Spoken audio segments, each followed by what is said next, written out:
use, fair use, fair use.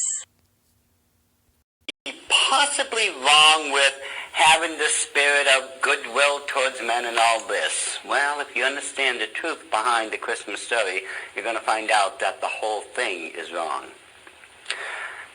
When I was a child, I remember when my father used to take us out to the woods, and we would take an axe, we would find a nice full pine tree, and we would cut it down, we would drag it through the snow, we would bring it in the house, much to my mother's protest, because there'd be pine needles and snow everywhere.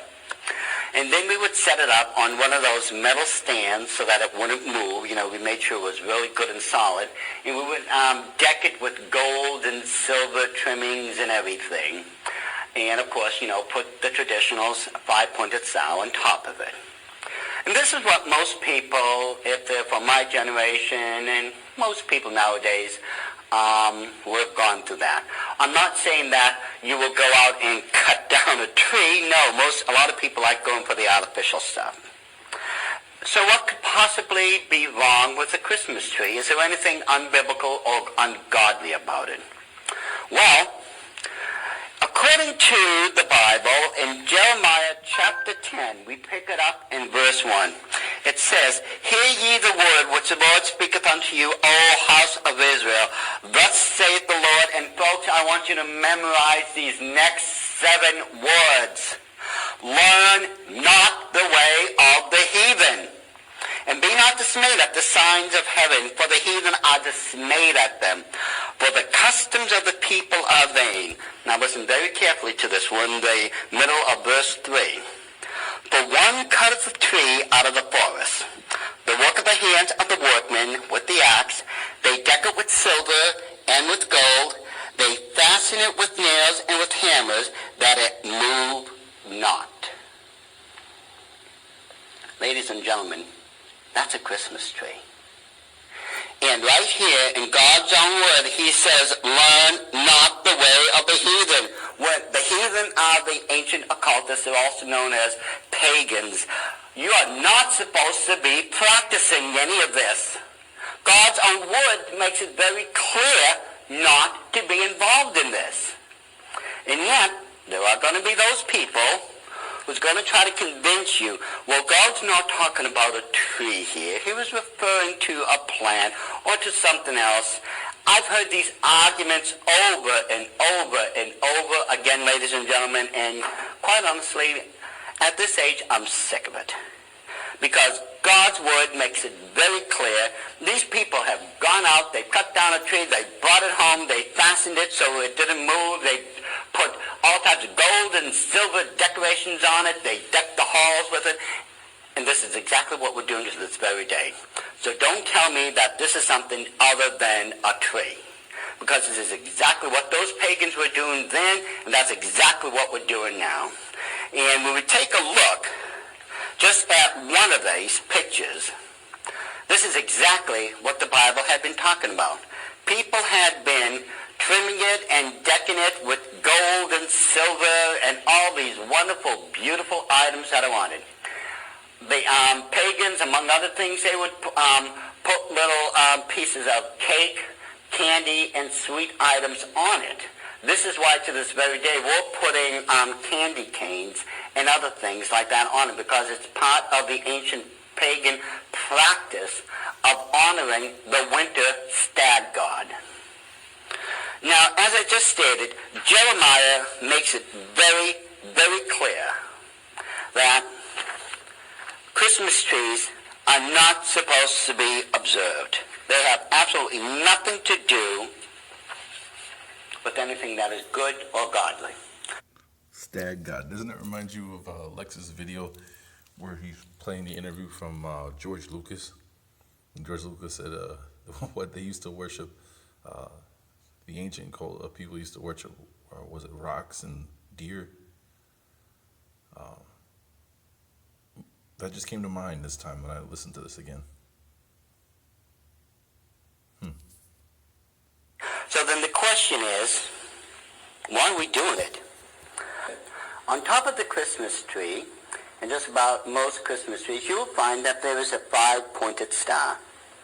Now the question is, why do we have, such an item on top of our trees? If you recall,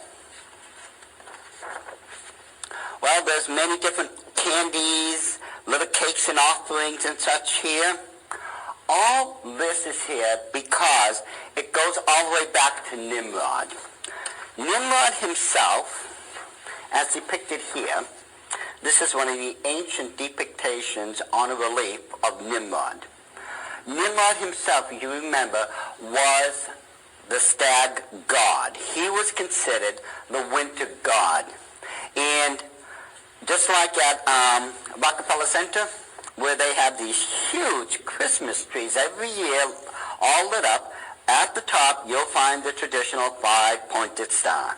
Now, interesting enough, at the base, in front of Rockefeller Center, whose address is 666, mind you, and it's no accident because if you've ever gone to that building, and I've seen it and been there before, the very top, these huge neon lights, there are 3 red 6s that will glow at night.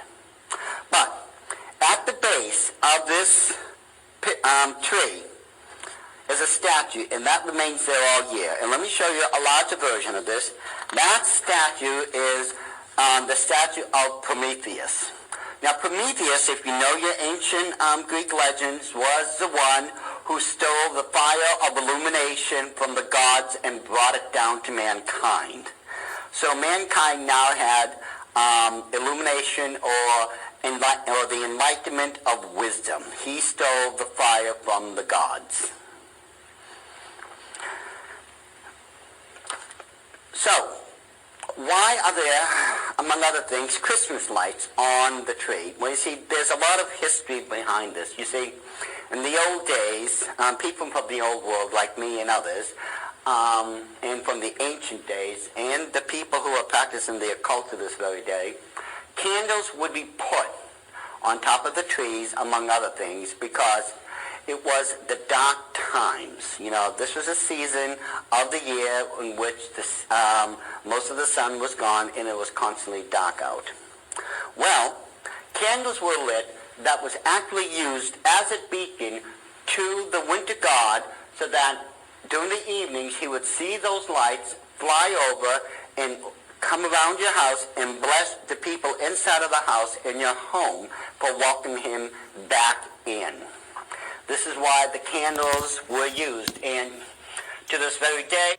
Doesn't that remind you of cross burnings with the Ku Klux Klan?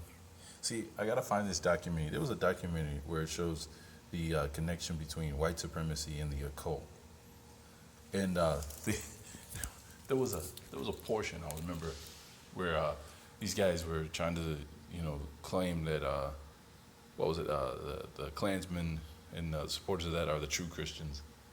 And that when they burn their cross, see, they're burning their cross so Jesus, who's out somewhere in outer space or off in heaven, he can find his way back to earth and find his way back to them by seeing the cross is burning.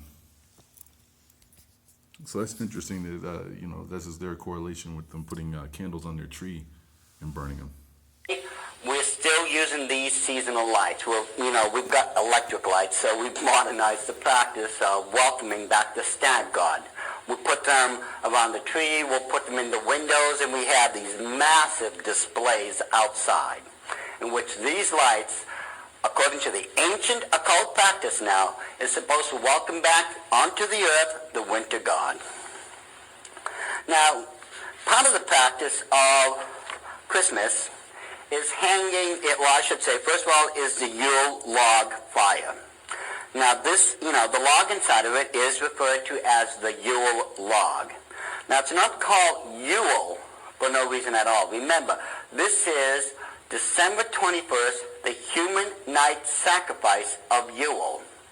Now tradition teaches us in the occult, no longer me because I'm a born-again Christian, God be praised, but tradition in the occult teaches that, first of all, the Yule log should be made out of birch. Once it has been lit and used for the holidays, you're supposed to keep one part of the birch log or the yew log and set it aside for next year. Why you do this is because you're supposed to take that piece of the yew log from last year and light this year's yew log. This way, it's a constant cycle. You take from the old, give to the new keeps rekindling itself over and over again. This, symbolically speaking, is the cycle of reincarnation, because every year you welcome back into your home by lighting the Yule log, the god of the winter known as the stag god, or originally known as Nimrod. Now, what could possibly be so ungodly about kissing underneath the mistletoe? Well, there's a couple things wrong with this, first of all. One thing I will warn you about, people, whatever you do, never touch those berries. 3 of them could kill you. This plant is so poisonous. Among other things that's wrong with it, mistletoe itself was very sacred to the Druids. It was a fertility plant. This was a very sacred plant to the Druids, from which the Illuminati claimed direct ascendancy from. They claim to be the modern day Druids, or the modern day rendition of the Druids. And it's because this is a fertility plant that people kiss underneath it. Now, with the mistletoe, we have another fertility plant known as the wreath. You know, we make a Christmas wreath. It's green and red, and you will constantly find green and red throughout the Christmas season, because in the occult world, those are the 2 colors that are used for this season. And for every season, they do have specific colors that's used for their occult magic and occult belief system. Now, the wreath itself is always circular if they're an occult practitioner, and there will always be candles in the center of it. The reason this is so, as I said before, this is another fertility symbol. The candle or candles represent the male phallic symbol. The circle represents the female reproductive organs. This is why it is symbolically speaking, a fertility symbol. And this is something, symbolically speaking, we have a circle here, made out of the wreaths, that represents reincarnation. In other words, the life, the birth, and the death of the stag god every single year. And you will find that this symbol originated from the great obelisk in Egypt. Now here is a picture of the Vatican City. You'll notice dead center is the obelisk. This obelisk here, at the very top of it, in that bowl supposedly resides the charred remains, the cremated ashes of Julius Caesar. But notice dead center is the to the side is the Christmas tree. Now, the obelisk itself, and let me explain this to you. Notice how the obelisk is here, and there's a circle around it. This is a very ancient, occult, pagan symbol of fertility. Now, you'll notice that there are sets of lines, 2 here, and all the way around. Now, the reason the obelisk was designed in such a fashion was because it's really, in actuality, a giant heliocentric sundial. The shadow of this obelisk, and all obelisks, wherever they are throughout the world, is going to fall in a certain place depending on the position of the sun. Now, if the obelisk shadow falls within any of these 2 lines, it is another night of human sacrifice. That's why there's 8 sets of them, because the shadow will fall in between these sets throughout the year. And of course, as I said before, notice, the Vatican Church is going to make sure they have their pagan Christmas tree right here in St. Peter's Square.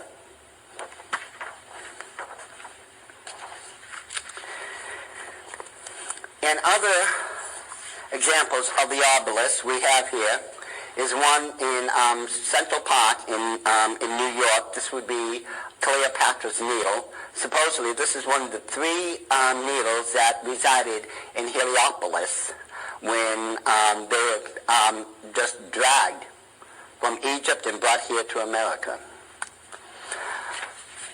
This one here. Well, we've already gone over this one in the first DVD. This particular one was man-made, just like the others, but this one was made here in Washington, D.C. This is, of course, the Washington Monument, 555 feet above ground, 111 feet below ground, making for the total height of this occult pagan symbol 666 feet exactly. And if you notice, like the other ones, here we have the male phallic symbol, and there is a circle all the way around it, which represents the female reproductive organs. This is nothing but the ancient occult fertility symbol of Semiramis and Nimrod, just brought to the modern day through the organization of the Illuminati. Now, of course, we have another fertility symbol here. This one is the holly. These are holly berries. And again, this is another sacred plant in the Illuminati. They still worship this as one of the more sacred plants. It's another fertility symbol. As I said before, these are the holly berries. And of course, there is, from the old country, the person known as the Holly King. Okay? It's from the Holly King, the whole story is behind the Holly King and such, where eventually another person comes into play. From the Holly King, you get who's known as Santa Claus. Now, Santa Claus is an interesting study because, you know, through Santa Claus,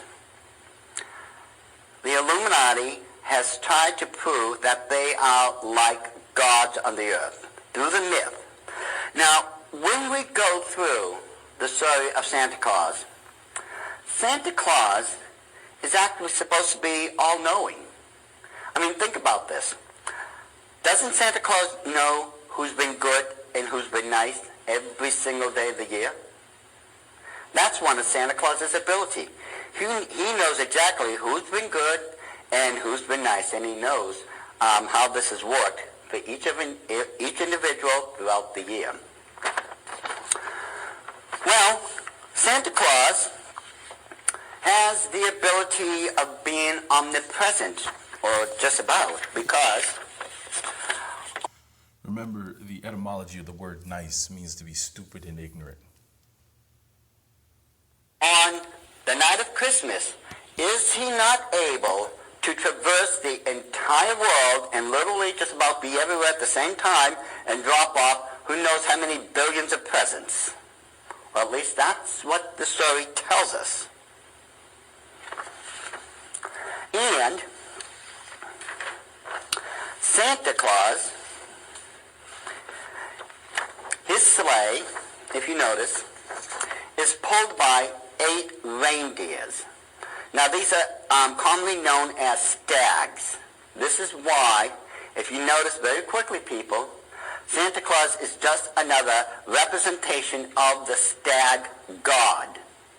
And it's for 8 reindeers, 8 for no reason at all. You see, 8 is the only number that if you put it on its side becomes an occult symbol, which is the number for infinity, or the act of reincarnation throughout the year. In this case, Or the serpent eating its tail, right? And remember, he already just spoke about 8, right? At the Vatican, and the different 8 slots that the sun will cast his shadow on. I think it's interesting, though, he's also leaving out the moon, right? What about the moon casting its shadow on those 8 different slots? I mean, are you having these sacrifices during the day or at night? Santa Claus. Now, here we have one of the ancient depictions of the stag god. It's one of the few bronze reliefs that we... See, that's the image that they give you for North America when you look up the god with horns, right? The deer god. They give you that's what they said the American Indians had dealt with. But they also give you the image of that along with a serpent, a flying serpent with horns on its head. Like the almost like the pet, right? The pet god of the from Babylon, the pet dragon that was at the foot of one of their gods. Still have. You notice he has the horns as a stag, and he has this bracelet here and other things that denote him as the stag god. Santa's what I hope is, and this is what really kills me, rather than own up to the truth, what we've done here in America, well, we've given them a cute little look, Well, these are just little helpers dressed in green and red, and they help Santa throughout the year, making toys and whatnot. But you see, the traditions of most of America, of most of the holidays, come from Europe. And the true elves of Christmas were very horrible, evil little creatures. They went around and caused mischief for everyone or anyone who came across them. And the problem is, these elves have now, ever since the 40s and up to this day, because of J.R.R. Tolkien, have now become tall, splendid, beautiful-looking beings with great power and all this. They've been transformed as a result of that. But the truth of the matter is, the ancient traditions and pictures do not lie. They point out to us that the traditional elves were nothing but small, demonic, imp-like creatures who caused anyone trouble who came across their paths. Did you hear that? Small, demonic, ape-like creatures. Now that makes me wonder. Going back to the Tower of Babel, right? And when the Most High and those that were with him came down, it said what? 1/3 of the demons he turned into elephants. Another third he turned into apes. And he scattered the rest.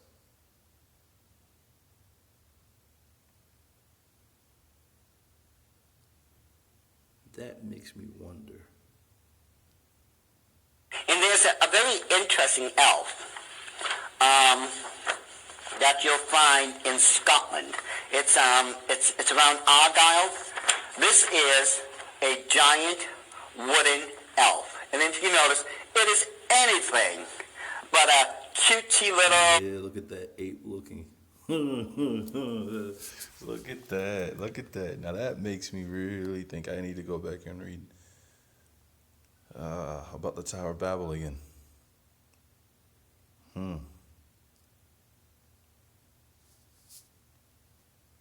Warm, fuzzy little creature. This is a horrible, evil-looking creature. And that's what they were all about. Elves, only became, cutesy once we decided to try to dress up the occult practice of Yule and call it Christmas and make it something palatable. And as I stated before, of course, over the Christmas fire, the Yule